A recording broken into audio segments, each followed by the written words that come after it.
निर्द्वंदो नित्य सत्वस्तो निर्योग क्षेमात्मवान्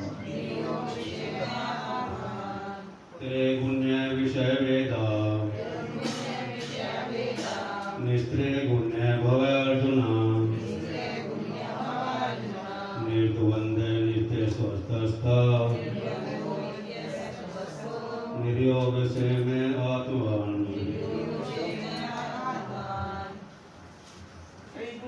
विषया वेदा त्रैगुण्यो भवार्जुन निर्द्वंदो नित्य सत्वस्थो निर्योगक्षेमो आत्मवान्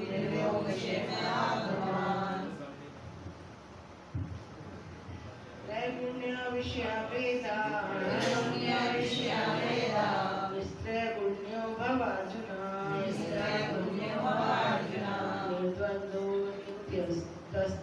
निर्द्वंदो नित्य सत्वस्थो निर्योगक्षेम आत्मवान्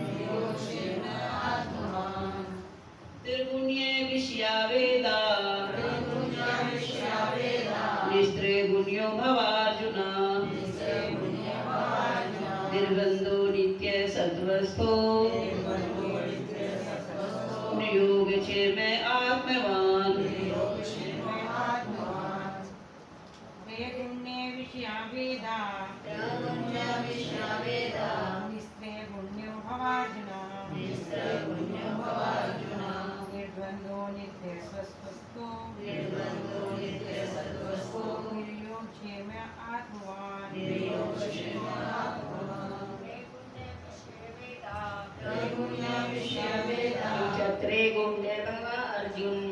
त्रैगुण्य भव अर्जुन निर्द्वंदो नित्य सत्वस्थो निर्योगक्षेम आत्मवान् हरे कृष्ण। तो मेरे पीछे दोहराइए। त्रैगुण्य प्राकृतिक तीनों गुणों से संबंधित विषयों में वेद वैदिक साहित्य निस्त्रैगुण्य प्रकृति के तीनों गुणों से परे भाव हो अर्जुन हे अर्जुन निर्द्वंद्व द्वैत भाव से मुक्त नित्य सत्वस्थः नित्य सत्व में स्थित निर्योगक्षेमः लाभ तथा रक्षा के भावों से मुक्त आत्मवान आत्मा में स्थित। अनुवाद में पीछे दोहराइए। वेदों में मुख्यतः प्रकृति के तीनों गुणों का वर्णन हुआ है। हे अर्जुन इन तीनों गुणों से ऊपर उठो समस्त द्वैतों और लाभ तथा सुरक्षा की सारी चिंताओं से मुक्त होकर आत्मपरायण बनो। तात्पर्य श्री प्रभुपाद जी द्वारा जगद्गुरु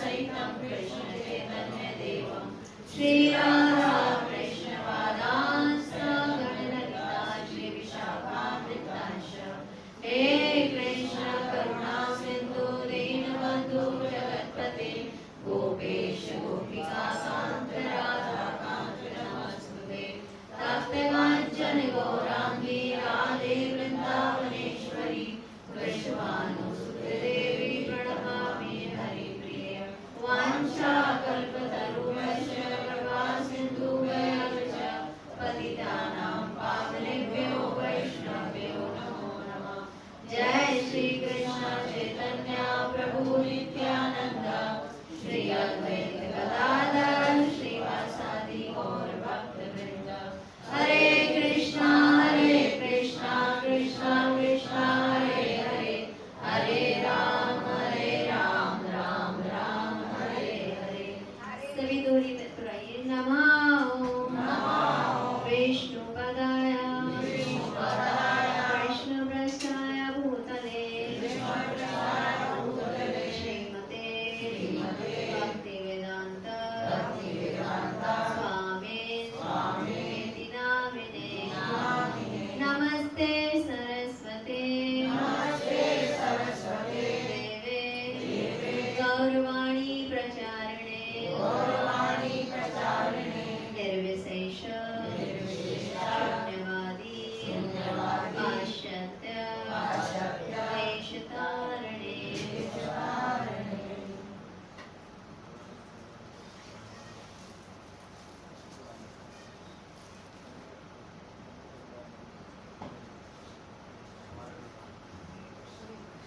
हरे कृष्ण तात्पर्य श्री प्रभुपाद जी द्वारा जगत गुरु श्री प्रभुपाद की जय। तो सारे भौतिक कार्य में प्रकृति के तीनों गुणों की क्रियाएं तथा प्रतिक्रियाएं निहित होती हैं। इनका उद्देश्य कर्मफल होता है जो भौतिक जगत में बंधन का कारण है। वेदों में मुख्यतः सकाम कर्मों का वर्णन है जिससे सामान्य जन क्रमशः इंद्रिय तृप्ति के क्षेत्र से उठकर आध्यात्मिक धरातल तक पहुंच सके। कृष्ण अपने शिष्य तथा मित्र के रूप में अर्जुन को सलाह देते हैं कि वह वेदांत दर्शन के आध्यात्मिक पद तक ऊपर उठे जिसका प्रारंभ ब्रह्म जिज्ञासा तथा परम आध्यात्मिकता पर प्रश्नों से होता है। इस भौतिक जगत के सारे प्राणी अपने अस्तित्व के लिए कठिन संघर्ष करते रहते हैं। उनके लिए भगवान ने इस भौतिक जगत की सृष्टि करने के पश्चात वैदिक ज्ञान प्रदान किया जो जीवन यापन तथा भवबंधन से छूटने का उपदेश देता है। जब इंद्रिय तृप्ति के कार्य यथा कर्मकांड समाप्त हो जाते हैं तो उपनिषदों के रूप में भगवत अंश है। उसी प्रकार जैसे भगवत गीता पंचम वेद महाभारत का एक अंग है। उपनिषदों से आध्यात्मिक जीवन का शुभारंभ होता है। जब तक भौतिक शरीर का अस्तित्व है तब तक भौतिक गुणों की क्रियाएं प्रतिक्रियाएं होती रहती हैं। मनुष्य को चाहिए कि सुख दुख या शीत ग्रीष्म जैसी विविधताओं को सहन करना सीखे और इस प्रकार हानि तथा लाभ की चिंता से मुक्त हो जाए। जब मनुष्य कृष्ण की इच्छा पर पूर्णतः आश्रित रहता है तो यह दिव्य अवस्था प्राप्त होती है। हरे कृष्ण। बता रहे हैं कि सारे भौतिक कार्यों में प्रकृति के तीनों गुणों की क्रियाएं तथा प्रतिक्रियाएं निहित होती हैं। तो प्रकृति के तीन गुण कौन से हैं? सत्वगुण, रजोगुण और तमोगुण। तो इन तीन गुणों के अंदर सारे कार्य निहित है। जैसे आप 15वें अध्याय में पढ़ रहे होंगे तो जो देवी देवता है वो सत्वगुण में आता है। जो जीव है मनुष्य है जीव जंतु है ये रजोगुण में है ना। और इनसे भी नीचे जो विपरीत जो और भी भिन्न योनियां हो जाती है तो ये तमोगुण में। जैसे ऐसे हमारा खाना है, हम लोग खाना भी खाते हैं तो ये भी 3 गुणों में होता है। हमारी भक्ति भी 3 गुणों में है। हम पढ़ाई करते हैं वो भी 3 गुणों में करते हैं है ना। जो भी कार्य है वो सब 3 गुणों के अंदर है। तो जैसे सुबह सुबह बताते हैं सत्वगुण ज्यादा होता है, उसके बाद रजोगुण शुरू हो जाता है और रात में तमोगुण शुरू हो जाता है। तो कह रहे इनका उद्देश्य कर्मफल होता है जो भौतिक जगत में बंधन का कारण है। तो इनके अंतर्गत आके हम जो भी कार्य करते हैं तो ये हमारे क्या बंधन का कारण बनता है। तो कह रहे वेदों में मुख्यतः सकाम कर्मों का वर्णन है जिससे सामान्य जन क्रमशः इंद्रिय तृप्ति के क्षेत्र से उठकर आध्यात्मिक धरातल तक पहुंच सके। जैसे श्री व्यासदेव जी थे, जो व्यासदेव जी ने बहुत सारे ग्रंथ लिखे, है ना, बहुत सारे लिखे, लेकिन उनका हृदय शांत नहीं था, है ना, हृदय अशांत था। तो उन्होंने किसकी शरण ली? गुरु की, है ना। तो नारद जी आए, उनके गुरु हैं। तो नारद जी ने जो है उनको बोला कि, उन्होंने कहा कि मैंने सब कुछ किया लेकिन मेरा मन बड़ा अशांत है, मैंने इतने सब ये लिख दिए, वेद लिख दिए, उपनिषद सब चीजें लिखी हैं। तो कह रहे ठीक है, आपने सब चीज लिखा, लेकिन कहीं भी आपने इसमें भगवान की लीलाओं का वर्णन किया? आपने इंद्र तृप्ति की तो सारी चीजें डाल दी, इस कर्म को करोगे तो आपको ये फल मिल जाएगा, इस कर्म करोगे तो ये, इस देवी देवता की पूजा करोगे तो इसको करने से ये लाभ मिल जाएगा। आपने सारा जीव को इस संसार में बंधने का तो प्रोसेस बता दिया कि कैसे आप यहाँ पे बैठ के अपनी इंद्र तृप्ति कर सकते हो, लेकिन आपने मुक्ति का नहीं बताया कि कैसे वो इससे निकल सकता है। भाई जब तक उसे भगवत प्रेम नहीं होगा तब तक वो संसार से जाना नहीं चाहेगा। ये जब हम भोग भोगते हैं तो वो भोग हमें भोगते हैं, तो उससे क्या होता है, बहुत ज्यादा हमारे पास धन आ गया तो उससे टेंशन हो जाएगी हमें, है ना, डिप्रेशन में आ जाएंगे, इस धन का क्या करें, कोई छीन के ले गया तो, कोई लूट के ले गया तो, है ना, तरह तरह की चिंताएं। तो उससे क्या बीमारी लग जाती है, शुगर हो जाता है, डिप्रेशन हो जाता है, और क्या होता है, हाई ब्लड प्रेशर हो जाता है, बीपी की प्रॉब्लम हो जाती है, किसी को नींद आनी बंद हो जाती है। तो तरह तरह की बीमारियां जो है हमारे शरीर में लग जाती है। तो फिर उससे क्या होता है कि आप देखोगे कि किसी किसी के पास सब कुछ है खाने के, लेकिन खा नहीं सकता, उसे वही रूखा सूखा खाना पड़ता है। तो इससे क्या है कि जितना भोग उसने भोगा तो भोग ने उसको भोग लिया, है ना। तो यहाँ पे प्रभुपाद यही बता रहे हैं कि इनका उद्देश्य, ये जो 3 गुण हैं, तो इनका उद्देश्य कर्म फल होता है जो भौतिक जगत में बंधन का कारण। वेदों में मुख्यतः सकाम कर्मों का वर्णन है, जिससे सामान्य जन क्रमशः इंद्र तृप्ति के क्षेत्र से उठकर, है ना, तो धीरे धीरे जब इंद्र तृप्ति के क्षेत्र से वो उठेगा और आध्यात्मिक धरातल तक पहुंच सकेगा। तो कृष्ण अपने शिष्य तथा मित्र के रूप में अर्जुन को सलाह देते हैं कि वह वेदांत दर्शन के आध्यात्मिक पद तक ऊपर उठे, जिसका प्रारंभ ब्रह्म जिज्ञासा तथा परम आध्यात्मिकता पर प्रश्नों से होता है। तो श्री प्रभुपाद कहते हैं कि जब तक जीव के मन में ये क्वेश्चन नहीं उठता कि मैं कौन हूँ, मैं कहाँ से आया हूँ और मुझे कहाँ जाना है, तो तब तक वो क्या है, पशु लेवल पे ही। क्योंकि पशु भी क्या कर रहा है, खा रहा है, बच्चे पैदा कर रहा है, सो रहा है, और भय लगा हुआ है उसे कि जो मैंने इकट्ठा करा है उसे कोई उठा के ना ले जाए। तो वो भी गाड़ी के ऊपर चढ़ के सो जाएगा, दीवार के ऊपर चढ़ के सो जाएगा, गाड़ी के नीचे छुप जाएगा, है ना। तो वही सेम पशु भी कर रहे हैं, वही सेम हम भी कर रहे हैं। तो डिफरेंस क्या है? तो डिफरेंस यही है कि जीव को समझाया जा सकता है लेकिन पशु को समझाया नहीं जा सकता। तो जब तक उसके मन में ये जिज्ञासा नहीं उत्पन्न होगी कि मैं कौन हूँ, कहाँ से आया हूँ और मुझे कहाँ जाना है, तो तब तक क्या होगा, उसके आध्यात्मिक जीवन का प्रारंभ नहीं होगा।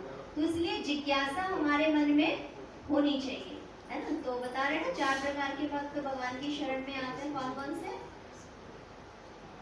आर्त, अर्थार्थी, जिज्ञासु और ज्ञान। तो इन चारों में सबसे प्रिय कौन है भगवान को? जिज्ञासु, जो जिज्ञासा करता है ना। एक तो भगवान को ज्ञान से जानना चाह रहा है, एक है जो दुखी होके आया भगवान की शरण में, और एक है अर्थार्थी जो धन की इच्छा से आया। लेकिन जिज्ञासु कैसा है कि उसके पास सब कुछ है, उसे कुछ चाहिए नहीं, लेकिन उसकी इच्छा है भगवान को जानने की, है ना। तो भगवान को सबसे प्रिय कौन है? जिज्ञासु। बाकी 3 भी प्रिय है क्योंकि आ तो भगवान की शरण में रहे हैं और भगवान की शरण ही ले रहे हैं, है ना। तो इसीलिए तो यहाँ पे बताया कि कृष्ण अपने शिष्य तथा मित्र के रूप में अर्जुन को सलाह देते हैं कि वे वेदांत दर्शन के आध्यात्मिक पद तक ऊपर उठे, जिसका प्रारंभ ब्रह्म जिज्ञासा तथा परम आध्यात्मिकता पर प्रश्नों से होता है। तो इस भौतिक जगत के सारे प्राणी अपने अस्तित्व के लिए कठिन संघर्ष करते रहते हैं। तो आप किसी को भी देख लीजिए, हर कोई अपना अस्तित्व बनाए रखने के लिए संघर्ष ही कर रहा है, चाहे वो पशु है, चाहे वो जीव है, इंसान है, कोई भी है ना। अपनी प्रतिष्ठा को बनाए रखने के लिए जिससे देखो वो बिजी है, जिसमें कोई ना कोई काम धंधा कर ही रहे। चाहे बच्चा है, चाहे मैं कल वृंदावन में ही थी, गोवर्धन में, तो मैं देख रही थी, मतलब वहाँ पे भी अब जितने प्राणी हैं, तो वही मैं क्वेश्चन पूछूंगी कि जैसे हम यहाँ पे भौतिक जगत में लगे हुए हैं, है ना, कि धन के पीछे पागल है ना। कोई कुछ जॉब कर रहा है, कोई कुछ जॉब कर रहा है, चाहे बच्चा है चाहे बूढ़ा, हर कोई। सीधा हम में भी वहाँ पे भी मतलब पूरी पूरी रात शॉप खोल के बैठे हुए हैं, वहाँ पे बच्चे भी बैठे हुए हैं, स्त्रियाँ बैठी हुई हैं। जैसे प्रभु जी लोग सुबह बैठे रहते हैं तो रात में सोते होंगे, तो माताएं वहाँ पे करती हैं। तो मतलब कि तो हर कोई संघर्ष कर रहा है ना। पशु भी है तो वो भी संघर्ष कर रहे हैं अपने जीवन को बनाए रखने के लिए, अपनी प्रतिष्ठा को बनाए रखने के लिए। तो कह रहे कृष्ण अपने शिष्य तथा मित्र के रूप में अर्जुन को सलाह देता है कि ये तो हो गया था कि इस भौतिक जगत के सारे प्राणी अपने अस्तित्व के लिए कठिन संघर्ष करते रहते हैं, ठीक है। तो उनके लिए भगवान ने इस भौतिक जगत की सृष्टि करने के पश्चात वैदिक ज्ञान प्रदान किया, जो जीवन यापन तथा भव बंधन से छूटने का उपदेश देता है। तो जब तक जिसे बताते ना देवी देवता भी हैं, आप उनकी पूजा आराधना करते रहिए, है ना। लेकिन जब एक टाइम आता है ना कि आपकी सारी इच्छाएं समाप्त हो जाती हैं और आप उन्हीं देवी देवता से क्या मांगते हैं कि मेरे लिए जो अच्छा हो वो कीजिए। एक तो होता है ना कि हम कुछ ना कुछ डिजायर्स करते रहते हैं, अब ये चाहिए, अब ये चाहिए, अब ये चाहिए। तो एक टाइम ऐसा आता है कि जिसपे आपकी अटूट श्रद्धा है तो आपकी जैसे कोई इच्छा नहीं रह जाती। इच्छा क्या नहीं रह जाती कि बस जीव जो है पस्त हो जाता है, क्योंकि इंद्र तृप्त इच्छाएं भी पूरी होती है, लेकिन बाद में क्या होता है उसका कोई, जैसे अब कितने बताते हैं कि किसी को अच्छा पति चाहिए तो 16 सोमवार का व्रत करो, है ना। किसी को अच्छी पत्नी चाहिए तो उसे भी बताते हैं इनका व्रत रखो। लेकिन ये जो है क्या कि चीज कोई चीज परमानेंट है, कोई कितने ही व्रत रख ले। अब जैसे हम हिंदुओं में करवा चौथ का व्रत रखा जाता है, अमावस्या का व्रत रखा जाता है, मुसलमानों में तो नहीं रखते। तो क्या उनके बच्चे उनके पति नहीं है? तो ये सब क्या है कि एक रूल है, एक इनसे होता तो कुछ नहीं है भाई। जी तो वो भी रहे हैं और घर भी जी रहे हैं, लेकिन सबका जीवन चला कौन रहा है? भगवान चला रहा है ना। तो सबके सब जो भी यहाँ पे हो रहा है इस जगत में, भौतिक जगत हो या आध्यात्मिक जगत हो, उसके पीछे कौन है? भगवान है। सब कुछ करने वाले कौन है? भगवान है। वो ही चाहेंगे तो जीव कितना जितनी सांसें हैं उसकी उतनी रहेंगी, लेकिन हम हर चीज को प्राप्त करने के लिए अथक प्रयास करते हैं, है ना। अपने आप को बिल्कुल ही, इसलिए गुरु महाराज बोलते हैं कि जो कीमत भरनी पड़े भरो, लेकिन इस अध्यात्म जो इस कृष्ण भक्ति को अपने हाथ से जाने मत। लेकिन हम इतना प्रयास करते हैं कि हम भक्ति को तो पीछे छोड़ देते हैं, जो हमारी स्पिरिचुअल उन्नति के लिए हमें जो कार्य करने होते हैं उसको हम पीछे रख देते हैं और सबसे पहले अपनी भौतिक डिजायर्स करते हैं कि पहले इसको कर लूं फिर इसको करूंगा, पहले इसको कर लूं फिर इसको करूंगा। तो क्या होता है कि फिर वो ना इधर का ना इधर का। तो यहाँ पे लास्ट में यही समझाया है ना। तो हमारा जो मेन टारगेट होना चाहिए कि इस भवबंधन से कैसे छूटा जाए। तो भगवान भी अर्जुन को यही कह रहे हैं कि उनके लिए भगवान ने इस भौतिक जगत की सृष्टि करने के पश्चात वैदिक ज्ञान प्रदान किया, जो जीवन यापन तथा भवबंधन से छूटने का उपदेश देता है कि जीवन यापन कैसे करें और इस भवबंधन से कैसे छूटे। तो ये सब किसमें बताया है? भगवत गीता में। कि भगवत गीता में भी भगवान कह रहे हैं, तो नहीं कह रहे भगवान अपने काम धंधे छोड़ो और सिर्फ मेरी पूजा करो, कह रहे कहीं पे कहीं नहीं कह रहे। भगवान कह रहे अपना कर्म करो और साथ में इसको कर्म योग बना लो कि जो भी हम कर रहे हैं भगवान के लिए करना है। तो उसमें जब हम कृष्ण को सम्मिलित कर लेते हैं तो वही हमारा क्या योग बन जाता है, वही हमारी तपस्या बन जाती है। तो जैसे गृहस्थों को बताया है कि घर में रह के हमें क्या करना है, आपके घर में जो भी आ रहा है उसको भगवान को भोग लगाइए प्रेम पूर्वक, है ना, और कृष्ण प्रसाद पाइए।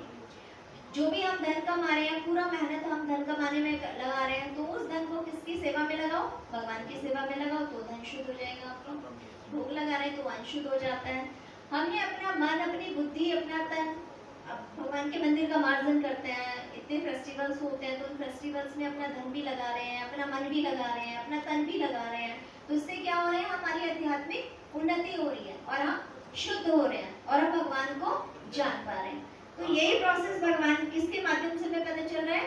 भगवत गीता के माध्यम से। भगवान कह रहे हैं कि अगर तू अपना मुझे मतलब कि अपने आप को नहीं निवेश कर सकता तो उसमें क्या करो? मेरा अपना तन लगा दो, अपना मन लगा दो, है ना, अपना धन लगा दो।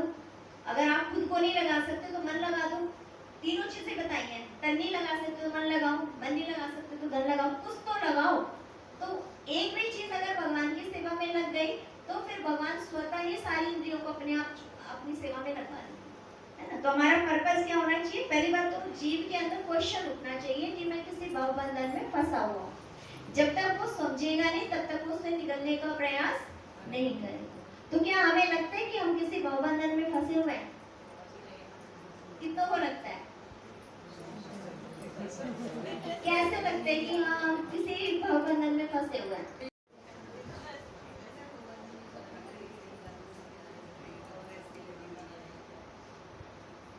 है ना। तो यहाँ पे बताए जब आपके खुद फील होने लग जाएगा ना, तो तब आप जितने भी देवताओं की शरण में हैं, अभी हमने पूरी तरह से छोड़ नहीं पाए हैं, तो हम उन्हीं को रिक्वेस्ट करेंगे, है ना। क्योंकि जो भी जब हमारे समझ में आ जाएगा कि हमारे जीवन में जो कुछ भी होना है, सुख दुख, लाभ हानि, यश अपयश, जय पराजय, है ना, ये सब पहले से डिसाइड है। इसको कोई मिटा नहीं सकता है, इसको कोई खत्म नहीं कर सकता है। जो होना है वो होके रहेगा। जैसे एक बार द्वारका में ही भगवान श्री कृष्ण से मिलने के लिए सब लोग आ रहे थे। तो यमराज ने देखा कि एक चिड़िया है, गोरैया है, मतलब चिड़िया बोलो, तो वो वहां पर बैठी थी। तो यमराज उसको देख के खुश हो रहे थे, हंस रहे थे। अब उसने देख लिया गरुड़ जी ने। गरुड़ जी कौन है? भगवान के वाहन। तो उन्होंने देखा कि ये यमराज इसको देख के हंस रहा है, इसका मतलब ये इसको काल, मतलब काल है वो, यमराज जी तो साक्षात काल है, तो इसका मतलब ये इसको इसके प्राण हरना चाहते हैं। तो गरुड़ जी उनके प्राणों की रक्षा करने के लिए उस चिड़िया को 7 समंदर पार ले गए, है ना। और 7 समंदर पार ले गए और एक वहां पर एक बिल था, उसमें डाल दिया, क्या सोच के कि मैं इसके प्राणों की रक्षा करूं। अब गरुड़ जी आए तो गरुड़ जी ने उससे पूछा, आप उसको, आप देखो, आप करो, आप क्या करोगे इसके चिड़िया? तो वो हंसने लगे और फिर मैं हंस इसलिए रहा था कि इसकी मृत्यु 7 समंदर पार है और ये यहाँ पर बैठी हुई है। कह रहे अच्छा, कह रहे कैसे? कह रहे देखो कि तुमने जहाँ 7 समुद्र पार लेके इसको यहाँ पे ध्यान से उठा के ले गए, जिस बिल में डाला उसमें सांप था और आपने इसमें डाल दिया, वो सांप खा गया उसको और उसकी मृत्यु हो गई। अब आप बताओ, तो ऐसे बताते ना, जगह उठ के नहीं जाती, इंसान उठ के जाता है। तो जिसका हर चीज का फिक्स है टाइम। आप सोचो वो तो भगवान के वाहन थे और वो बचाना चाह रहे थे, लेकिन तब भी उसके प्राण चले गए। तो भगवान से चतुर कोई हो सकता है क्या? लेकिन राखे कृष्ण तो मारे के, मारे कृष्ण तो राखे। भगवान ने जो उनके गुरु थे संदीपनी मुनि, तो उनका पुत्र था, है ना, उनका पुत्र समुद्र में डूब के मर गया था और यमराज के पास चला गया। तो अपने गुरु को गुरु दक्षिणा के रूप में वो क्या करके आए थे, उनके अपने गुरु के पुत्र को वहां से लेके गया। तो भगवान कुछ भी कर सकते हैं, लेकिन हम नहीं कर सकते। हम भले ही कितने हाथ पैर मार दें, हम उसको चेंज नहीं कर सकते। तो इसलिए हमें हर स्थिति में भगवान के ऊपर डिपेंड रहना चाहिए। तो भगवान से भी यही प्रार्थना करनी चाहिए कि मेरे लिए जो उचित हो वो कीजिए। लेकिन हम क्या करते हैं, हे जगन्नाथ जी ये दे दो, हे भगवान जी ये दे दो, है ना। आप कहीं पे भी जाएंगे, अच्छा खट यहाँ तो ये नहीं सुन रहे तो खट श्याम जी यहाँ चले जाओ, यहाँ नहीं सुन रहे तो सेठी चले जाओ, यहाँ नहीं सुन रहे तो वहाँ चले जाओ। पागल हो गए। कहते हैं कि भगवद गीता में इसको है कि हम भौतिक इच्छाओं के पीछे पगला जाते हैं और फिर हम देवी देवताओं के पीछे भागते हैं। तो लेकिन तो भी वो चीजें परमानेंट नहीं है, वो थोड़ी देर के लिए आपको मिलेंगी, बाद में वो डिस्ट्रॉय है, क्योंकि नश्वर है। इस जगत में जो भी चीज आपको मिलेगी वो परमानेंट नहीं है। उसका कोई भी चीज है, कोई भी आप वस्तु ले लीजिए, वो परमानेंट नहीं है, उसका जो है नाश होना ही है। तो यहाँ कह रहे हैं कि जब इंद्रिय तृप्ति के कार्य यथा कर्म कांड समाप्त हो जाते हैं, तो उपनिषदों के रूप में भगवत साक्षात्कार का अवसर प्रदान किया जाता है। तो अभी हम इंद्रिय तृप्ति के लिए कर्म कांड में लग जाते हैं, है ना। तो अभी जैसे जो भी कार्य हम करते हैं, सपोज कोई हम तरह तरह के, अभी जैसे होली आती है तो होली में भी हम पूजा करते हैं, है ना। या अब जैसे आपका करवा चौथ है और अष्टमी है, और भी बहुत सारी चीजें हैं कि हमारे जो पूर्वज बना के चले गए कि हमें ये करना है, ये करना है। या कोई हम पूजा पाठ करवाते हैं, यज्ञ करवाते हैं, तो कर्म कांड बैठे तो कर्म कांड तरीके से करेगा, है। तो जब हम इन कर्म कांड से छूट जाते हैं, जब हमें समझ में आ जाता है, क्योंकि जो भी आप कर्मकांड कराते हो, अगर वो आपका ठीक से हुआ तो आपको उसका उचित फल मिल जाएगा, और यदि उसमें गड़बड़ हुई कुछ भी हुआ तो उसका आपको अपोजिट भोगना ही पड़ेगा, है ना। तो जब आपको ये समझ में आ जाएगा और जब पूर्ण रूप से हम कृष्ण के शरणागत हो जाएंगे, तब क्या होगा, तब हमें मौका मिलेगा क्या, आत्म साक्षात भगवत साक्षात्कार का अवसर प्रदान किया जाता है। तो कुछ तो अब हमारे अंदर ऐसी जिज्ञासा हुई होगी तभी हम यहाँ बैठे हैं, है ना। तो कुछ तो भगवान ने कृपा करी होगी, है ना। तो श्रील प्रभुपाद जो भगवान के शुद्ध भक्त हैं, जिन्होंने सब पे कृपा करी, पूरा संसार के अंदर इस नाम को फैला दिया, भगवान जगन्नाथ को पहुंचा दिया, है ना। तो सब कोई जो है, तो इसलिए गुरु महाराज बोलते हैं कि आप यहाँ बैठे हो, सुन रहे हो, तो इसका मतलब कुछ तो आपकी आध्यात्मिकता में रुचि है, इसलिए यहाँ पर बैठे हो, है ना। तो यहाँ पे बोल रहे हैं कि जो है कि जब इंद्रिय तृप्ति के कार्य यथा कर्मकांड समाप्त हो जाते हैं, तो उपनिषदों के रूप में भगवत साक्षात्कार का अवसर प्रदान किया जाता है। तो ये उपनिषद विभिन्न वेदों के अंश हैं।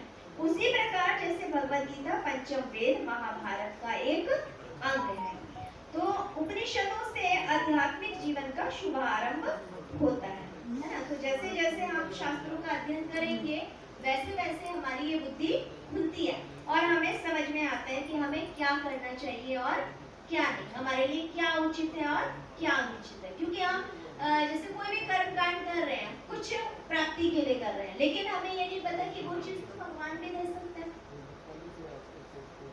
देंगे कब, जब हम उनके शरणागत होंगे और वो हमारे ये सोच के कि जो हमारे लिए उचित है वो कीजिए, तो वो करेंगे अपने आप, है ना। तो कह रहे हैं आगे कि उपनिषदों से आध्यात्मिक जीवन का शुभारंभ होता है। तो हमारे जीवन का शुभारंभ किससे होता है, उपनिषदों से, है ना। जब शास्त्रों का अध्ययन करते हैं, तो जब तक भौतिक शरीर का अस्तित्व है तब तक भौतिक गुणों की क्रियाएं प्रतिक्रियाएं होती रहती हैं, है ना। तो जब तक ये हमारा शरीर रहेगा तो तब तक हमारे ऊपर इन गुणों का प्रभाव रहेगा।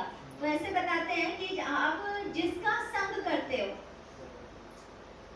वो जिस गुण में होगा आपके ऊपर वही प्रभाव पड़ेगा। यदि आप किसी सतोगुण भक्त का संग कर रहे हो तो आप सतोगुणी हो जाओगे, किसी रजोगुणी भक्त का संग कर रहे हो तो आप रजोगुणी बन जाओगे, किसी तमोगुणी भक्त का संग कर रहे हो तो आप तमोगुणी बन जाओगे। तो ये गुणों का प्रभाव होता है। ऐसे आपके खाने पीने का, पढ़ाई का, आपकी भक्ति का, तो हमें इसको सुधारना होगा। तो जब हम अपने आप को शुद्ध सतोगुण में लेके आएंगे, किसमें, शुद्ध सतोगुण में। शुद्ध सतोगुण में कैसे आएंगे, जितना अर्ली मॉर्निंग हम उठेंगे, जितना अर्ली मॉर्निंग अपनी साधना को पूरा करेंगे। जैसे भागवतम बताते हैं कि सुबह सुबह हम भागवतम अगर अध्ययन करते हैं तो हमारे अंदर सतोगुण आते हैं, है ना। तो हम अपने अंदर अगर सतोगुण को लाना चाहते, सतोगुण आने से क्या पहचान है कि हमेशा हमारा हृदय शांत रहता है, विचलित नहीं होता, हम चीजों को समझने में हमारी बुद्धि जो है प्रखर हो जाती है, फिर हमें क्लियर होने लगती है चीजें। तो इसलिए हमें डेली नित्यम, इसलिए बोलते से आप वैसे तो बोलते साप्ताहिक भागवतम जी वहाँ पे हो रही है, वहाँ पे हो रही है, लेकिन श्री प्रभुपाद कहते हैं नित्यम भागवतम से, कि हमें डेली भागवतम का श्रवण करना चाहिए, डेली भागवतम का पठन करना चाहिए। तो इसके लिए आपके यहाँ पर भागवतम के सेट भी अवेलेबल है ना। तो हमारे गोविंदपुरी में भी है, आपके सूरत सिटी में भी है, आपका विशोखर में भी है, बखरवा में है, कृष्णापुरी में है, सीकरी में है, हर जगह भागवतम सेट अवेलेबल है। तो आप उसको एज अ लाइब्रेरी यूज कर सकते हो। जो भी पढ़ना चाहता है श्रीमद् भागवतम, तो आप जिस एरिया में रहते हो उन भक्तों से आप कांटेक्ट कीजिए और आप वहाँ से भागवतम ले सकते हो, पढ़ के फिर आपको रिटर्न उनको दे देना, ठीक है। तो आप खुद पढ़ेंगे तो आप देखेंगे आपके अंदर कुछ चेंजेस कैसे आएंगे, ठीक है। तो कह रहे हैं कि मनुष्य को चाहिए कि सुख दुख या शीत ग्रीष्म जैसे द्वैतताओं को सहन करना सीखे। और तो जब हम देखते हैं कि जैसे सुख दुख है, शीत ग्रीष्म है, तो ये जो है इन्हें हमें सहन करना सीखना पड़ेगा। क्योंकि जैसे सर्दी गर्मी, हमेशा गर्मी नहीं रहती, हमेशा सर्दी नहीं रहती, है ना। तो टाइम मौसम के अकॉर्डिंग चेंज होता है और हम उसको सहन कर लेते हैं, है ना। तो ऐसे ही हमेशा जीवन में अगर सुख नहीं रहता तो दुख भी नहीं रहता, ये पहिया है, घूमता रहेगा। लेकिन हम क्या करते हैं, पूरा जीवन जो है दुख को सुख में बदलने के चक्कर में जो सुख भी आता है उस टाइम को भी हम निकाल देते हैं कि इसको कैसे सुधारूं, इसको कैसे सुधारूं। दुख क्या है, आपके मन का है। आपने मन में सोच लिया कि हाँ ये दुख है तो दुख है, आप आपने सोच लिया सुख है तो सुख है।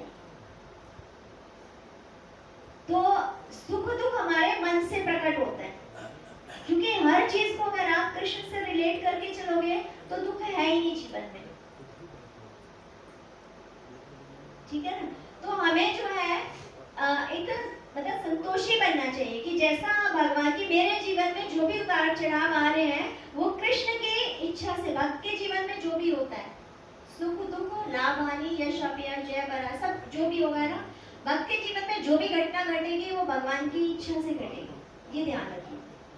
तो इसलिए भक्त हमेशा क्या सोचता है, अगर उसके लाइफ में कष्ट आ रहे हैं कि अच्छा मेरे जो पाप कर्म है वो कट रहे हैं, है ना, तो ठीक है। तो उसमें उस परिस्थिति में भक्त ये नहीं कहता कि मेरे दुखों को कम कर दो भगवान, मेरे दुखों को काट दो, नहीं। भक्त क्या प्रार्थना करता है कि हे प्रभुपाद, हे गुरु महाराज, हे भगवान, मुझे मेरे जीवन में जो भी ये उतार चढ़ाव आ रहे हैं इसको सहने की शक्ति दे। वो ये प्रार्थना करता है, वो ये प्रार्थना नहीं करता इनको कम करो, इनको खत्म करो, नहीं। वो क्या करेगा, उसको सहने की शक्ति दे दो। और जब हम वो सहने की शक्ति मांगेंगे तो भगवान उससे प्रसन्न होते हैं, है ना। जैसे आपने वो कथा भी सुनी थी किसकी, जो एक कोई था ना जो नॉनवेज सेल करता था, एक में शालिग्राम जी थे और एक पलड़े में नॉनवेज था। कितनों ने सुन रखी है कथा? एक भक्त थे, मतलब कि वो नॉनवेज सेल करते थे। अब नॉनवेज सेल करते थे तो एक में नॉनवेज रखा, एक में शालिग्राम। उन्हें पता नहीं था, वो तो बाट की तरह यूज करते कि बाट है। अब उधर से एक पंडित जी निकल के जा रहे थे, वो तो ऐसे अब देखो से ओ तो शालिग्राम है कि ओ राम राम राम राम क्या कर रहे हो तुमने तो नॉनवेज के साथ में शालिग्राम के लिए शालिग्राम कह रहे हैं कि ये भगवान है कि हाँ कि ये क्या है कि ये तो भगवान है। अच्छा तो पंडित जी तुम ले जाओ। अब पंडित जी को दे दिया, पंडित जी अपने साथ ले गए उसको। अब पंडित जी ले गए, पंडित जी ने नहला धुला के मंदिर में सजा दिए, रख दिए, आरती करे, भोग लगाए, बस काम खत्म। अब भगवान कहने लगे ऐसा है तो मुझे वही पंडित जी को दिए। कह रही जी वो तो तुम्हें कैसी गंदी जगह रखता है और कैसी बात कर रहे हो। कह रहे वो मेरा नाम लेता है कि तू तो मुझे नहला धुला के यहाँ रख देता, मेरा नाम तो लेता नहीं। बस आरती करी, भोग लगाया और बिठा दिया। उसके बाद क्या हो रहा, तेरे मुंह से भगवान का नाम निकलता नहीं, लेकिन वो निरंतर मेरे नामों का जप करता रहता, तो तू मुझे वही दिया। कह रहे अच्छा। अब एक तो होता है कि हमें अज्ञानता से हम गलती कर रहे हैं, है ना, तो उसके लिए तो भगवान क्षमा कर देते हैं। और एक है जानबूझ के पता होने के बावजूद भी हमने रिपीट किए जा रहे हैं, तो फिर वो गलती थोड़े ना है, फिर वो क्या काउंट होता है, अपराध। अपराध फिर वो उसका फिर हमें दंड मिलने के लिए रेडी रहना चाहिए। तो अब उन्हें पता था, वो वापस ले गए। कह रहे जी ऐसा है भगवान तुमसे प्रसन्न है और तुम इन्हें अपने पास ही रखो। कह रहे मैं अब उसे पता चल गया कि ये तो पत्थर नहीं है, ये तो भगवान है। उन्होंने कहा अब मैं फिर इसको भगवान की तरफ, उसका हृदय एकदम चेंज हो गया। अब वो जो है उनकी आराधना करने लग गया और उसने कहा कि अब मैं जो है भगवान के मैं वृंदावन जाऊंगा दर्शन के लिए। तो अब वो जो है वृंदावन यात्रा के लिए पैदल निकल पड़ा। अब पैदल निकल पड़ा वो वृंदावन यात्रा के लिए। तो जो है जैसे शाम हो गई तो उसने सोचा कि मैं आज यहीं पे रुक जाता हूँ और जो है चला जाऊंगा। तो एक जो है जगह पे एक किसी के घर पे रुके, तो कोई ब्राह्मण था तो उसके यहाँ पे रुके। तो अब उसके यहाँ पे रुके तो उसकी पत्नी आई रात को उसके यहाँ पे, उस ब्राह्मण की पत्नी, कि मैं आपका संग करना चाहती हूँ। उसने कहा मैं तो तीर्थ के लिए निकला हूँ, मैं तो मेरी तो ऐसी कोई इच्छा है नहीं। तो उन्होंने कहा अच्छा, चली गई वो। फिर वो अपने पति का सिर काट के लिया कि रेचो तुम इसलिए मना कर रहे होंगे। तो वो और डर गया। अब उसने कहा बात तो खराब हो गई। तो उसने क्या करा, अपने कपड़े फाड़ लिए ये दिखाने के लिए, शोर मचाया कि इसने मेरे साथ बदतमीजी की। अब जो है सबने पकड़ लिया, राजा के पास ले गए। तो उसने कहा कि तुम्हारी वजह से। तो उसने कहा तुमने मारा इसके पति को? तो उसने कहा मारा तो मेरी वजह से। तो उसने कहा हाँ। तो उसके हाथ काट दिए और उसके हाथ काट दिए। उसने कोई ऑब्जेक्शन नहीं किया कि मेरे साथ ऐसा क्यों कर रहे हो, किस लिए कर रहे हो। तो उसने भगवान की इच्छा समझ के उसको एक्सेप्ट कर लिया। अब उसने कह रहे कि मैं तो भाई तपस्या के भगवान के दर्शन के लिए निकला था, भजन के लिए निकला था, तो मेरे साथ ऐसा क्यों हुआ। तो किसी ने बोला कि यहाँ पे पंडित जी रहते हैं, उनके पास अर्थशास्त्र और भृगु शास्त्र दोनों है, तो वो तुम्हें बता सकते हैं कि तुम्हारे साथ ऐसा क्यों हुआ। तुमने कहा ठीक है। तो वो उस पंडित जी के घर पे गए। पंडित जी तो थे नहीं, अब पंडित जी की पत्नी थी घर पे। अब जैसे दरवाजा खटखटाया, मैंने कहा आ गया तू, हो गया तेरा काम। तो उसने खोला पंडित जी कि पंडित जी ना आया, शाम को आएंगे, बैठ जाए, आ जाएंगे तो मिलने चला जाइए। और वो बैठ गए। अब पूरे दिन जो गालियाँ बकी हैं पंडितानी ने, बुरी बुरी मोटी मोटी पंडित जी को बहुत बुरी बुरी गालियाँ बके जा रही हो। पंडित जी आए शाम को। पंडित जी को देख के उन्होंने कहा, पंडित जी कहते हैं हाँ, कह रहे मुझे छोड़ो, कह रहे तुम अपनी बताओ, तुम्हें तो सब कुछ पता है, अंकुश शास्त्र ब्रह्म शास्त्र सब है तुम्हारे पास, तो तुम तो टाल सकते थे इससे शादी करनी, तुम्हारी पत्नी ऐसी है तो तुम तो टाल सकते हैं कि जिससे तुम्हारी शादी से ना हो। कह रहे अच्छा चल तू पहले मेरी सुन ले। कह रहे मैं पहले पूर्व जन्म में एक कौवा था और ये थी भैंस, और मैं इसकी पीठ पे बैठ के इसको चोंच मारता था, है ना, और मैंने इसको इतनी चोंच मारी कि इसकी हड्डी में मेरी चोंच फंस गई और ये तड़प के नीचे गिरी, तो इसके नीचे दब के मैं मर गया, और नीचे थी खाई चढ़ना था तो ये उसमें गिरी तो ये उससे मर गई। तो पहले मैंने इसको नोचा, अब ये मुझे नोच लिया। अब अगर मैं इससे बच भी जाता तो फिर ये आगे आती, भाई भोगना तो पड़ता ना मुझे, जो आने कर्म करे हैं वो मुझे भोगने ही पड़ेंगे। तो जो भी हमारी लाइफ में अच्छा बुरा है उसको हम पंडित जी से पूछ के कोई उपाय कर लेते हैं, जी नारियल बहा दो, ये कर दो, वो कर दो, लेकिन वो सॉल्यूशन नहीं है। वो आपके लिए ऐसा है कि एलोपैथिक दवाई खाओ, वो दब जाएगा लेकिन खत्म नहीं होगा, आपको फिर अगले जन्म में भोगना तो पड़ेगा। अभी आपने इसका बचाव कर लिया, नेक्स्ट आपको फिर उसको भोगना पड़ेगा। तो इसलिए जो भी लाइफ में हो रहा है, जो भी कुछ भी उतार चढ़ाव हो रहा है, अगर उसको सह लेना चाहिए, ना कि कोई उपाय करें, है ना। उपाय भी करना है तो फिर क्या कर सकते हैं कि जैसे गजेंद्र मोक्ष पढ़ सकते हैं, आप नरसिंह कवच पढ़ सकते हैं, है ना। ऐसी चीजें होती हैं कि उन चीजों का जो है हम उसको सहने की क्षमता हमें मिल जाए भगवान की कृपा से। तो उन्हें कहा अब तू अपना सुन कि तू पहले एक साधु महात्मा था और तू ध्यान कर रहा था, तेरे आगे से गाय गई भागी हुई, और जो है तूने देखा गाय गई हुई है, तो वहां पे तेरे पास दो आदमी आए, तो उन्होंने पूछा गाय कहाँ है, तो उसने कहा कि तूने मुझसे तो बोला नहीं, तूने इधर इशारा कर दिया हाथ से कि इधर है, तो इशारा किसने करा, हाथों ने। अब वो इंसान जो उसके पास भागा हुआ आया था वो था कसाई, है ना, और वो अब वो ही जो है अब उसकी वजह उसने गाय को मार दिया, तो जो वो स्त्री थी वो थी गाय, और वो जो उसकी गर्दन काट के लाए वो था वो कसाई जो उसका पति बना था। और ये जो महात्मा इनके यहाँ पे आए थे, ये था वो महात्मा, लेकिन इसके यहाँ पे आया तो जिसके कारण से इसके हाथ, तो इस कारण से ये हुआ। तो फिर उसके बाद में वो अपना जो है समझ में आ गया उसके कि मेरे कर्मों का फल है, तो मेरी थाली में परोस के आ रहा है तो मुझे भोगना तो है ही। तो फिर पहुंचा, अब जगन्नाथपुरी पहुंचा तो भगवान उसका बड़ा बेसब्री से इंतजार कर रहे थे, क्यों, मेरा भक्त जो है अपने सारे जो भी उसके कर्म थे उन्हें भोग के बिना किसी किंतु परंतु के, उसने कोई ऑब्जेक्शन नहीं किया और उसको सह लिया, तो भगवान उसको वेलकम करने के लिए तैयार थे, तो उसका स्वागत किया, है ना, और अपने वहीं पे उसको स्थान दिया। तो ऐसे जो है जब हम अपने कर्मों को भोगने के लिए तैयार रहते हैं तो भगवान हमें बल देते हैं। हालांकि जब भगवत भक्ति में लग जाते हो तो वो जो आपके ऊपर पहाड़ की तरह गिरने वाला होता है वो कंकड़ की तरह गिरता है और आप झाड़ के चल देते हो, कर्म कट जाते हैं। भगवत भक्ति करने से भगवान कहते हैं मैं सारे कर्मों को काट दूंगा, लेकिन 2 जन्मों का भोगना पड़ेगा, इस जन्म का और पूर्व जन्म का, वो भी कट जाएंगे जब आप हरि नाम में तालियां बजाओगे। तालियां बजाने से जब हम किसी खेत में हम रखवाली करते हैं और ताली बजाते हैं तो क्या होता है, पक्षी उड़ जाते हैं। तो ऐसे ही जब हम हरिनाम में तालियां बजाते हैं तो उससे हमारे पाप उड़ जाते हैं, है ना। तो जो भी हमारे जीवन में सुख दुख है, जो भी दुख है वो हमारे पाप कर्म है और जो सुख है वो हमारे पुण्य कर्म है। तो इसलिए भगवान हमें ऐसे बताते हैं कि जब कर इतना जप कर कि हद कर, और जब कर इतना जप कर कि यमराज का खाता रद्द कर, ना वहाँ पे पाप रहे ना वहाँ पे पुण्य। तो हमें जो रियल में भगवान के धाम जाना चाहता है तो उसे भगवत गीता को बार बार पढ़ना पड़ेगा। जब बार बार पढ़ेगा तो उसे समझ में आएगा कि भगवान क्या चाहते हैं मुझसे, कि मैं भगवान की प्रसन्नता के लिए क्या कर सकता हूँ, है ना। तो उससे आप भगवान बुद्धि प्रदान, ऐसा बताते हैं जब 7 बार आपके भगवत गीता पढ़ लोगे तो आप अर्जुन की जगह होंगे और कृष्ण आपको संदेश दे देंगे, कितना क्लियर हो जाएगा। एक बार में भगवत गीता हमें समझ में नहीं आएगी, है ना, बार बार हमें पढ़नी पड़ेगी।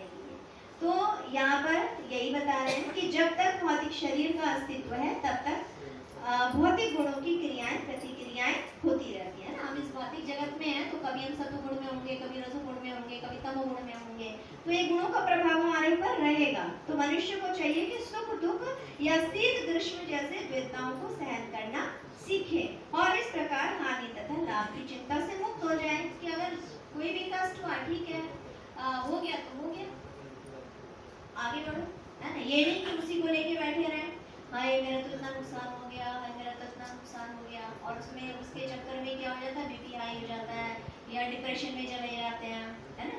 अधिक तो मोस्टली बीमारियां इसलिए होती हैं। जैसे मैंने बताया भी था, एक बार जगन्नाथ जी की रथ यात्रा थी, तो एक डिवोटी थी, वो अपनी भाभी को लेके आई थी रथ यात्रा में कि चलो इन्हें भी भगवान के दर्शन कराना। अब वो बोल रही थी अपनी भाभी को, तुम गला ढक के चलना, रथ यात्रा है यहाँ पे, भाई तरह तरह के लोग होते हैं। अब वो तो गला उखाड़ के चले, अब किसी ने चेन खींच ली पकड़ के, चेन गई, अब उसका जैसे हाथ में हाय मेरी चेन, तो वहीं पे बेहोश होके पड़ गई, अटैक हो लग गया उसको। अब उसको एम्बुलेंस में डाल के ले जाना पड़ा, उनकी रथ यात्रा भी खराब, उसके पैर हुई वो। तो जो है ऐसे होता है कि जो कर्मी होता है वो बर्दाश्त नहीं कर पाता, लेकिन भक्त की लाइफ में क्या से कुछ नहीं हो जाता, है ना। जैसे माता जी का तो कान का कुंडल वहाँ पे खो गया था, है ना। अब कान का कुंडल खो गया, लेकिन माता जी ने चलो गया तो गया, माता जी ने कोई चिंता नहीं करी, लेकिन उसके बाद मिल भी गया, है ना, भगवान ने वहाँ मिल गया। लेकिन अगर उनकी जगह कोई कर्मी होता तो रो रो के पागल हो जाता, हाय इतने का गोल्ड हो रखा है और मेरा तो कान का कुंडल चला गया, अब कैसे होगी, है ना। अब जैसे एक और माता जी, उनका भी कान का कुंडल निकल गया, उनको तो मिला नहीं, लेकिन उसका कोई ना दुख है ना कोई अफसोस है, गया तो गया। लेकिन अगर यही चीज कर्मी के बजाय है, हाय ये तो गया, हाय ये तो गया, तो उसी को सोच सोच के जो है वो अपना नुकसान ही कर लेता है, शुगर कर लेगा, डिप्रेशन में चला जाएगा, बीमारी पता ही है आप सब लोगों को, है ना। हम कर्मी के साथ भी रहते हैं, तो हमें अब अपना खुद का देख सकते हैं कि भक्ति में आने के बाद हमारे अंदर क्या क्या चेंजेस आए हैं। पहले घटनाएं हमारे जीवन में घटती थी तो क्या होता था, अभी घट रही है तो अभी हम कैसा फील कर रहे हैं, ठीक है। तो यहाँ पे आगे और क्या बता रहे हैं कि जो है जब आप इन चीजों से ऊपर उठ जाएंगे, है ना, इनसे मुक्त हो जाओगे, तो जब क्या है, जब मनुष्य कृष्ण की इच्छा पर पूर्णतः आश्रित रहता है, तो यह दिव्य अवस्था प्राप्त होगी। तो ये दिव्य अवस्था कब आएगी, जब हम पूर्ण रूप से अपने आप को कृष्ण पे आश्रित कर देंगे कि राखे कृष्ण तुम्हारे के मारे कृष्ण को राखेंगे। अब ये स्थिति कैसे आएगी, घर में बैठ के नहीं आएगी, अगर भक्तों का संग करेंगे, है ना। जितना भक्तों का संग करेंगे, भक्तों का संग भी कैसा, भक्तों का संग भी कई तरह से होता है। कोई सोचता है कि मैंने भक्तों से बात कर ली तो भक्तों का संग हो गया। अब उसमें देखो कि आपने बात क्या करी है, किस बारे में बात करी। क्लास में भी आए हो तो आपने कितना श्रवण किया है, क्या सुन के जा रहे हैं, और उसे क्या हम अपने ऊपर अप्लाई कर रहे हैं। इसलिए हमें नोटबुक भी लेके आनी चाहिए, जो भी आपको टॉपिक अच्छा लगे, कोई बात अच्छी लगे, उसको नोट कर लीजिए, है। तो ये संग होता है, ये नहीं कि हमने आए बैठे सुने और पूछा जाए थोड़ी देर बाद क्या सुना क्लास में, पता ही नहीं क्या बोला था, बोला तो बहुत कुछ था। जैसे बता रहे थे प्रभु जी कि जैसे एक प्रभु जी क्लास में लेक्चर दे के गए, तो अब उन्होंने कहा प्रभु जी आपने बहुत बढ़िया लेक्चर दिया, बहुत बढ़िया लेक्चर दिया। अब प्रभु जी दिया क्या, ये तो बता दो, मतलब ये याद नहीं क्या दिया, पर बहुत अच्छा था, बहुत अच्छा था। अब उसमें कुछ तो हम ऐसी चीजें लेके हम उसे अपने जीवन में अप्लाई करें, है ना। तो अगर हम अप्लाई नहीं कर रहे हैं तो फिर क्या, तो प्रपात कहते हैं श्रमेव केवल, तो सिर्फ श्रम करना है। तो उसको हमें जो है अप्लाई भी करना है। अप्लाई करोगे तो आप भगवान की कृपा देख सकते हो, है ना। जब तक अपने आप को विपत्ति में नहीं डालोगे तब तक आप भगवान की कृपा को नहीं देख पाओगे। जैसे कुंती महारानी क्या प्रार्थना करें कि कृष्ण मेरे जीवन में विपत्तियां और दीजिए, है ना, क्योंकि मैंने देखा है जब जब मेरे जीवन में विपत्ति आई आप मेरे पास थे, और जब सुख आया तो आप मेरे से दूर चले गए। तो वो विपत्तियां अच्छी हैं जिसमें मैं आप सदैव हमारे पास रहेंगे, ठीक है। तो हरे कृष्ण। किसी का कोई क्वेश्चन है तो आप ले सकते हैं। अभी ये पुरुषोत्तम मास चल रहा है, पुरुषोत्तम मास में सबसे ज्यादा महत्व श्रवण का ही है ना। तो उसमें हमें ज्यादा से ज्यादा श्रवण करना चाहिए। स्नान का भी बताते हैं, स्नान भी कर सकते हैं, परिक्रमा भी है ना। तो आप जो है अभी नेक्स्ट संडे, कमिंग संडे हमारी टेम्पल सेवा है, तो आप सबको जाना चाहिए मंदिर, है ना। भगवान की परिक्रमा भी करने का मौका मिलेगा, दर्शन भी करने का मौका मिलेगा, साधु संग सेवा सब चीज मिलेगी, है ना। तो पूरा महीना हमारा निकल गया है, अब बस यही वीक रह गया है, तो हमें जो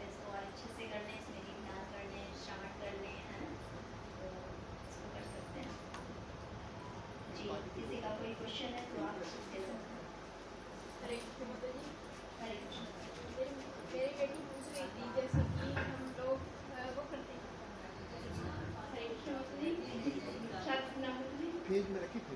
जी मेरी बेटी ने पूछा है कि तरीके की हम लोग आरती करते हैं, दीपदान करते हैं, तो उसमें कहा जाता है कि 4 बार चरणों में, 2 बार नाभि पे और 3 बार मुख और 7 बार समस्त में, यानी ये वो करना चाहिए, आरती करनी चाहिए।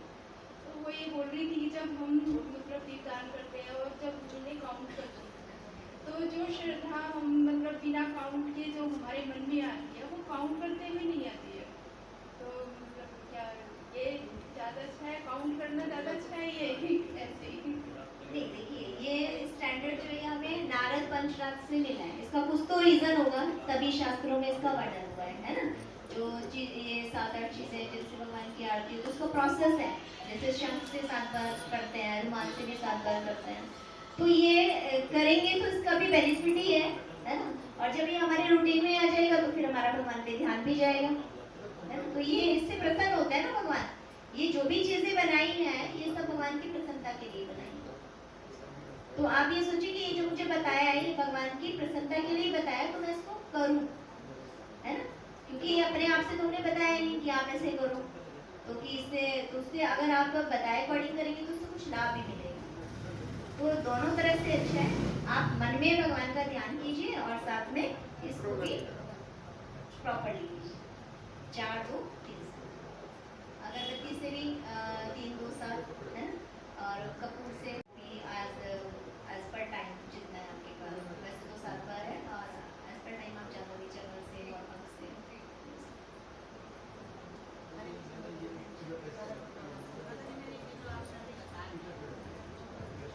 जो आपने बताया समझाया है, तो इससे यही है कि मतलब गृहस्थी में जो प्रॉब्लम तो बता आए नहीं आएंगे, उन्हें सहन करना सीखो।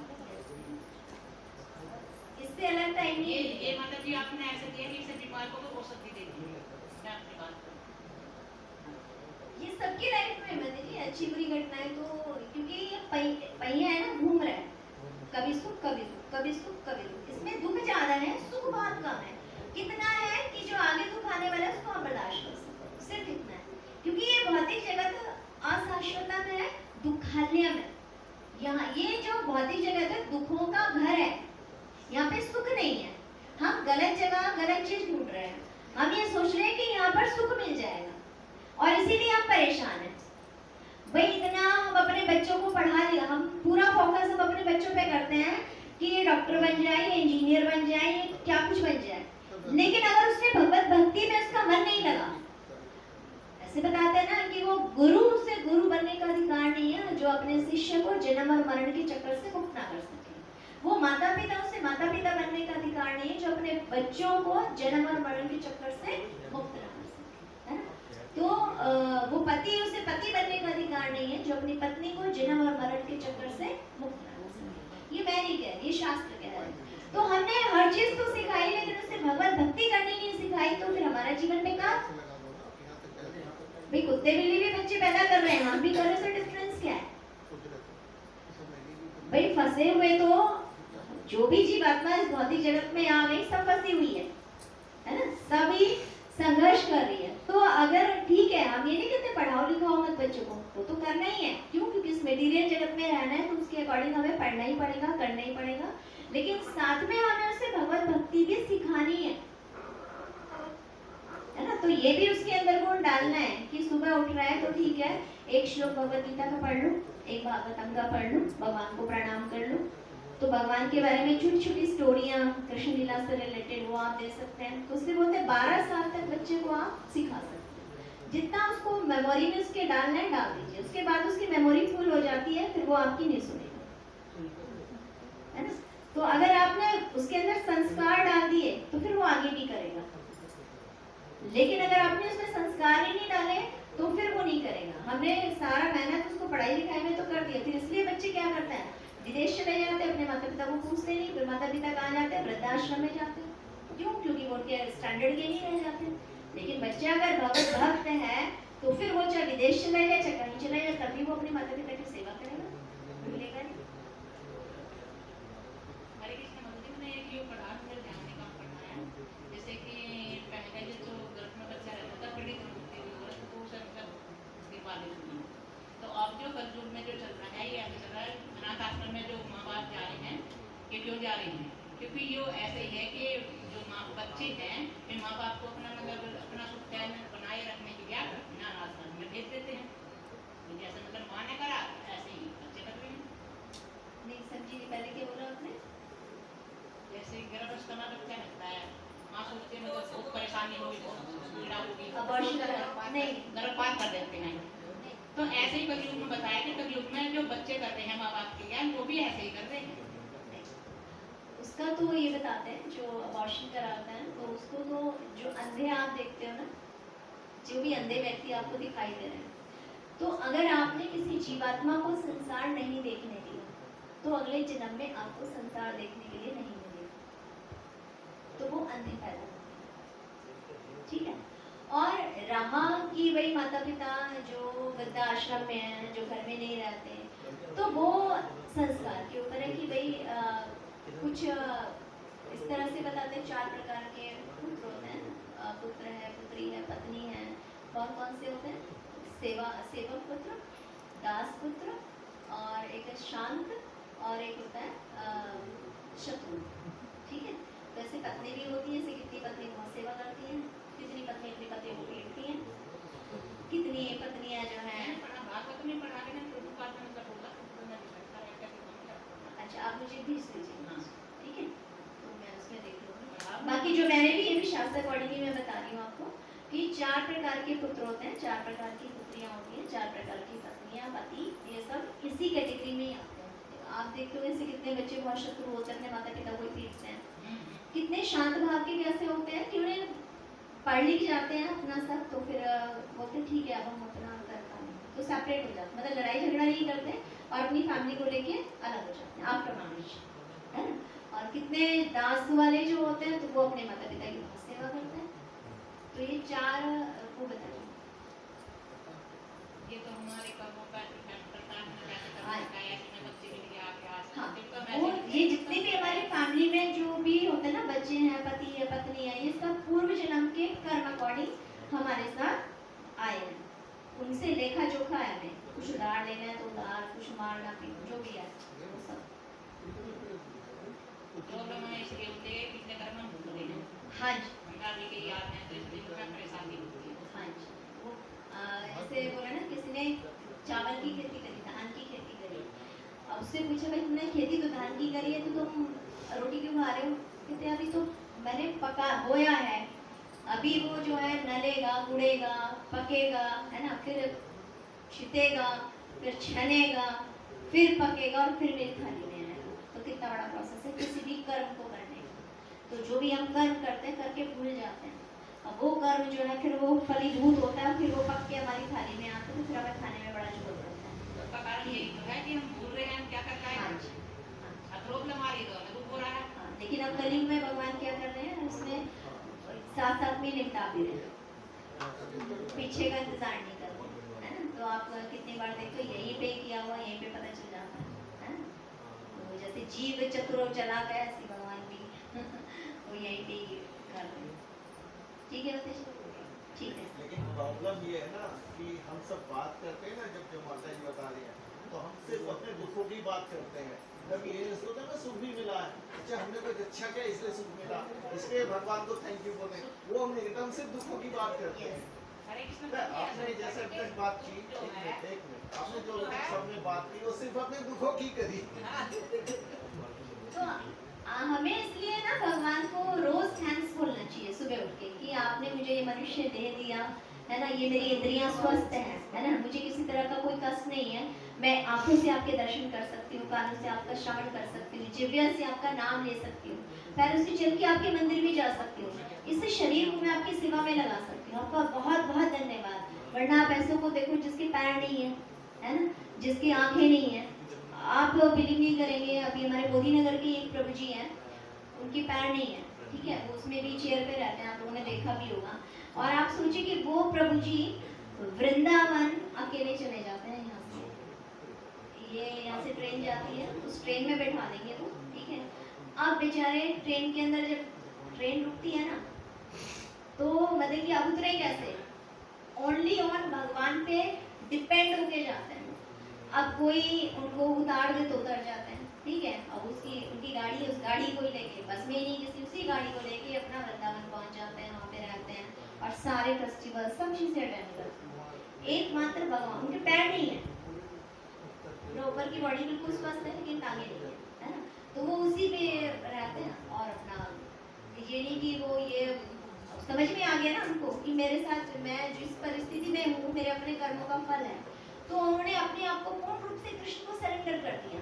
वरना अपने घर से एक स्वस्थ आदमी भी निकलना नहीं चाहेगा, अकेला नहीं निकलना चाहेगा, चार को साथ लेके जाएगा कि मुझे किसी चीज की जरूरत पड़ गई तो मैं उससे हेल्प ले लूं, लेकिन वो अकेले जाते हैं और अकेले ही वापस आ भी जाते हैं। आप किसी भी फेस्टिवल में आप जाके देख लीजिएगा, अभी गुरु महाराज का तिरुभागवत था तब मुझे वहाँ पे मिले, अभी मतलब कोई भी चीज होती है आपको वृंदावन में, मंदिर में, हर जगह मिलेगी, तो आप उनकी शरणागति देखिए। क्योंकि एक बार वो मेरे साथ गए थे, मैं ट्रेन में देखा, अब मतलब कोई ये नहीं, उन्होंने अपने मुंह से भी नहीं बोला कि मुझे उतार दो, और मैं देख रही हूँ मैं उनको उतारना है, उनकी गाड़ी भी थी, अब हमसे तो गाड़ी सरके ना, फिर अपने वहाँ पे लड़कियाँ कुछ थोड़ी सी हल्की सी थी, उन्होंने कहा जरा इसको हेल्प करो, तो उन्होंने गाड़ियाँ उतरवाई, गाड़ी उतरवाई फटाफट, फिर हमने मतलब कि नहीं मैं उतर जाऊँगा, फिर अपने आप ही को नीचे उसमें गाड़ी में बैठ गए। देख के हमें खुद इतना, मैंने कहा देखो हम अकेले घर से निकलने का प्रयास नहीं कर सकते, लेकिन वो इस कंडीशन में बिल्कुल असहाय अवस्था में भगवान के ऊपर अपने आप को छोड़ दिया। तो यही जब असहाय अवस्था हम फील करेंगे तब हम भगवान की शरणागत होंगे, है ना, कि कृष्ण अब आप ही मेरी रक्षा करें। ठीक है, ठीक है माता जी। जी मैं क्या कह रही हूँ, वो सारी सेवाएं करते हैं, वो सारी सेवाएं करते हैं, उन्हें अपने आप को कृष्ण को अर्पित कर दिया, तो इसलिए हमें डेली भगवान को धन्यवाद करना चाहिए। दुख ना गिना के आप वो सुख गिना सकते हैं जो भगवान ने हमें दिए, कि हमें इतना अच्छा परिवार दे दिया, क्योंकि हमारे परिवार में भी कलह क्लेश हमारे अपने मन से ही है। अगर हम उनसे सही बिहेव करें तो कुछ नहीं है भाई पहले हमने उनके साथ ऐसा किया होगा, अब हम सुधर रहे हैं तो ऐसा थोड़े ना कोई एक्सेप्ट कर लेगा। जैसे जगाई मगाई सुधरने का प्रयास के बदले लोगों ने क्या करा, पत्थर मारे, भाई पत्थर मारे, तो जो है उसके बाद भी उन्होंने ये तो नहीं कहा उनसे लड़े झगड़े और भगवान की शरणागत हो गए कि प्रभु कि मैं तो भगवान ने देखा कि, तो भगवान ने क्या कंडीशन बोली कि एक कंडीशन पे मैं तुम्हें एक्सेप्ट करूंगा कि दोबारा से अगर आप पाप करना करो। लेकिन हम क्या करते हैं, टेक फॉर टैट, अच्छा ये मेरे साथ ऐसी करती रहेगी तो मैं भी इसके साथ ऐसी करूंगी।